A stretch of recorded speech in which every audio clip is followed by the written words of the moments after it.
involved. So Right. what is your view? And it's this sometimes really romantic attitude of the Sufis, which attracts, of course, the Westerners. My great problem with the Western interpretation of Sufism, and I say that because I love Sufism, is that they rely on very bad second-hand translation.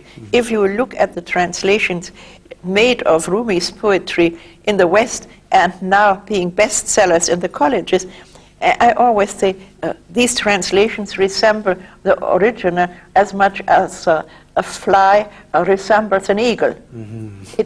It's just watering down these things. And the great attraction of Sufism for the West is that people think they can have instant illumination without working. And I always tell them, when you want to go the path really and seriously, it's a very, very hard path. You shouldn't think that it's easy.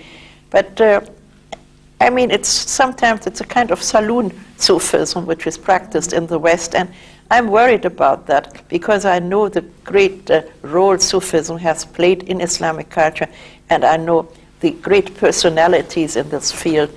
So I just have published, or am publishing, a little introduction to Sufism besides my major work, in which I have dealt with all these questions, with the beauties, with the necessity, with the aspect of love of God, but I'm always a bit careful when it comes to theoretical Sufism, and I have had quite a bit of discussion with my friends who are all followers of Ibn Arabi, and Yes. what can I do? Yes, because the interesting thing is that, you know, our scholars, they say that if by Sufism it is meant zuhud, it is meant tazkiyatun nafs, Yeah. the purification of the self. Yes, right. Then by all means this is mentioned in the Quran and in the Hadith. But the problem comes with the philosophical aspect, Exactly. which is a juxtaposition of many elements which are not also Islamic. Yes. And especially when it goes out from the Sharia, and those who claim that if they become to a certain level they can relieve themselves from the duties of Islam, while the old Sufis like Al-Junayd, Al-Jilani, all of them were good followers and practitioners. Very good Muslims, and this is something which I always to tell my friends. And but the whole development of the tariqas, the Sufi orders, which really brought Islam to the borderlands. I mean, without the Sufi missionaries, we wouldn't have any Islam in India. Yes. They were all the missionaries. Sir Thomas Arnold has written that, and it's true for West Africa as well. So they have an enormous cultural role, and they are, for many people, they are the romantic aspect of Islam.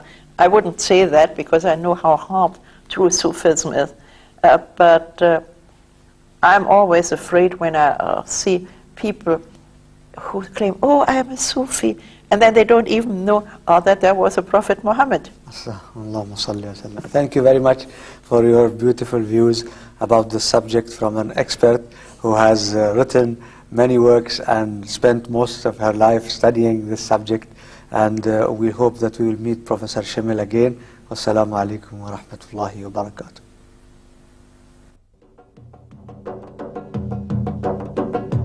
طلع البدر علينا من ثنيات الوداع وجب الشكر علينا ما دعا لله داع.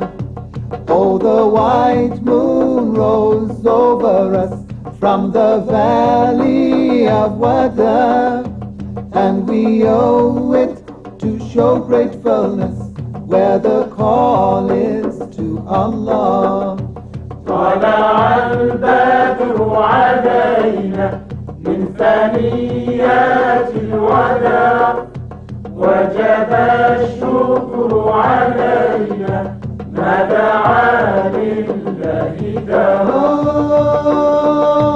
رسول الله حبيب الله نبي الله شفيع الله.